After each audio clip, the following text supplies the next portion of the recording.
Hello, it's Rachel here. I thought I might make this brief video while it's fresh in my mind. I had an encounter with the witnesses in town today. It's the March Madness festival in my town, and so the street was closed off with lots of stalls and things like that, and the witnesses had their table set up as they also did last year, and they had magazines on offer and invitations for the memorial. Anyway, there was a couple manning the table that I knew well, and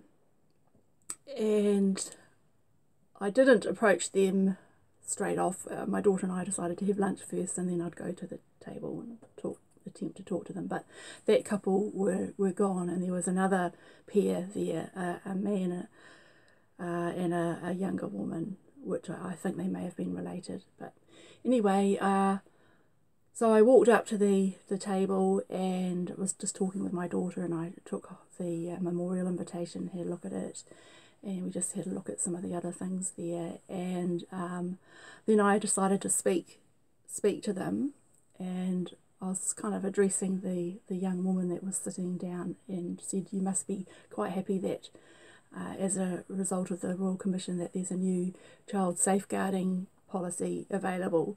And they sort of cut me off, and he sort of spoke over the top of me and said, "Just, you know, take what you like and then move on." And I attempted to keep talking about the Royal Commission, and in a positive way, and the girl said, "We know who you are, we know what you're doing," and she had quite a smug, belligerent kind of she had an attitude. They said, "You're trying to force your opinion on us," and I said, "Well, that's what you do all the time," and which is kind of true, what witnesses do, you know, overcoming objections at the door, don't take no for an answer. But anyway, I said I thought you'd be happy to know that, you know, as a result of the Royal Commission, that there's a new child safeguarding policy that will be available to everyone in the congregation. Isn't that good news? And they were trying to talk over the top of me and get me to move. And I kept insisting that, it is good, isn't it? Don't you think that's good? That now you have this policy. And the guy said, "Are you disfellowshipped?" And I said, "Yes, I am." And they basically said, "Well, you know, they don't want to talk to me." Actually, a few times they said they didn't want to talk to me. "Can I move on?" And I said, "Well, I'm allowed to talk to you." So anyway, so I said, "Yes, I was disfellowshipped." And then I said, "Well, do you know why I was disfellowshipped?" And they said, "No, but, you know, we trust the elders. You know, we don't need to know why. We trust the elders in Jehovah." And I said, "Well, you know, if you don't know why, how do you know if it was just?" They weren't really interested in that.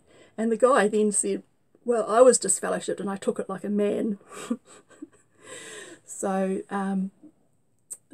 but I persisted trying to get through to them that the child safeguarding policy is a good thing for them, and they should be pleased about it, and this is as a result of the Royal Commission. And in the end, she sort of said, "Oh, well, we'll wait till we get it then. Thank you," you know, just wanting me to move on. She was actually quite feisty, she was quite prepared to fight, I reckon. They certainly did not behave in a Christian, peaceable manner. And in the end, I sort of raised my voice a little bit. I don't know if the neighbouring stall holder was listening or not. But when we were talking about the disfellowshipping and, you know, how do you know if it's just or not, I said that, you know, don't you realise that people commit suicide from being shunned? And then the guy said, "We've had family members commit suicide." And at that point, I just kind of lost it, really. I said, "It's disgusting." Actually, I think I said something like, "My God, that's disgusting," something like that, you know, because So he was saying that, yeah, his family members had died through shunning. I mean, and that's okay. And talking about the policy, the child safeguarding policy, at one point he said, oh, we've got a policy, and then he pulled out some form that they had that was their permit for being there in the street that day. And then he said that Jehovah's Kingdom was their policy, that I think he was getting at that problems with child sexual abuse and all that will be sorted out in the new system when God's kingdom is ruling the whole earth or something. But yeah, the conversation, if they had decided not to converse with me at all I would have said is, isn't it good that the Royal Commissioners, as a result of that, the Australia branch has produced a child safeguarding document that will be made available to all members of the congregation, which probably will only be in Australia, not New Zealand where I am, but however, the Australia branch has oversight of New Zealand congregations.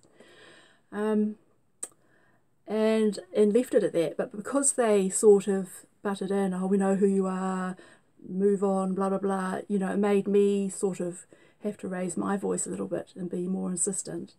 And because she had this real smug, cocky attitude, it made me raise my voice a little bit more, till at the end, when I said that I was just disgusted by them, I was talking a bit louder than I had intended, but only because of their response to me. Oh, that's right, I also brought out, why do you always, I said the Royal Commission was here to help you guys, to help you and other organisations. Why do you have to make out that everyone's your enemy, and that they're from, that it's apostates and that it's Satan? And she tried to argue that they don't think that, but they do. I said, well, why you don't want to talk to me? So yeah, my frustration came out, I suppose. But anyway, that was my exciting encounter today, and I don't think I got anywhere, but they probably don't believe me anyway when I say that there's a new child safeguarding policy. She did say, oh, we'll wait till we get it. And I said, yeah, good, great. So anyway, that's all. Bye for now.